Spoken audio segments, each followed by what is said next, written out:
Hello friends, ఈరోజు వీడియోలో సున్నుండలు అంటేనే అందరం ఒకే విధంగా ట్రై చేస్తుంటాం కదా. అలా కాకుండా ఒక్కసారి కొత్తగా ఈ విధంగా ట్రై చేసి చూడండి. టేస్ట్ ఎంత బాగుంటాయో. ఈ విధంగా చేసి పెట్టారంటే ఇంట్లో పిల్లల నుండి పెద్దవాళ్ళ వరకు ఇష్టంగా తింటారు.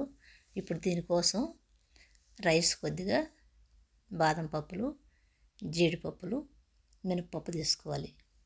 ఇవి తీసుకొని ఇవన్నీ వేయించుకోవాలి.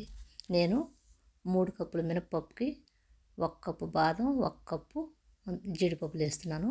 Half cup rice. ఇప్పుడు మంట మీడియం ఫ్లేమ్లో పెట్టుకొని ఈ పప్పు బాగా వేయించుకోవాలి. పప్పు అనేది బాగా వేగిపోవాలి.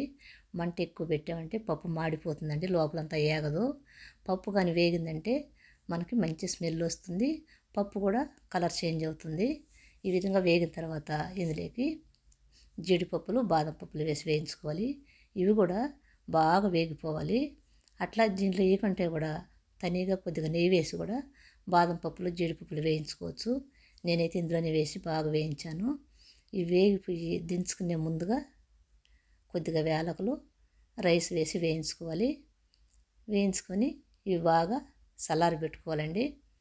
ఇవి మొత్తం చల్లారిపోయిన తర్వాత నేను మిక్సీకి వేసి ఈ విధంగా పిండి చేసి పెట్టాను. పిండి చేసిన తర్వాత నేను జల్లించి పెట్టానండి. జల్లించుకొని బెల్లం ముందుగానే తురిమి పెట్టాను. తురిమిన బెల్లం ఇందులో వేసుకోవాలి.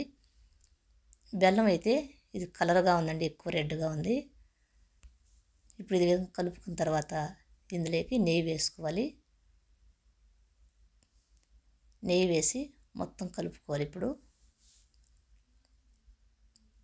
సున్నుండలు చేయడం అనేది చాలా ఈజీ అండి, ఎవరైనా ఈజీగా చేసుకోవచ్చు. చూడండి, ఈ విధంగా కలుపుకొని మనకి ఏ సైజులో వంటలు కావాలంటే ఆ సైజులో సున్నుండలు చేసుకోవచ్చు. నేనైతే చిన్నవి చేస్తున్నానండి. చూశారు కదండి, చేసుకోవడం ఎంత ఈజీనో. ఈ విధంగా మొత్తం వంటలు చేసుకొని ఇవి బాగా చల్లారిన తర్వాత ఒక డబ్బాలో కానీ స్టోరేజ్ చేసి పెట్టుకున్నామంటే ఇవి 1 మంత్ వరకు కూడా ఉంటాయండి. ఏమి అట్ట టేస్ట్ అయితే మారదు. ఇదే టేస్ట్తో 1 మంత్ ఉంటాయి. కావాలంటే మీరు ఒక్కసారి ఈ విధంగా ట్రై చేసి చూడండి. ఈ వీడియో కనుక మీకు నచ్చినట్లయితే లైక్ చేయండి, షేర్ చేయండి, సబ్స్క్రైబ్ చేయండి.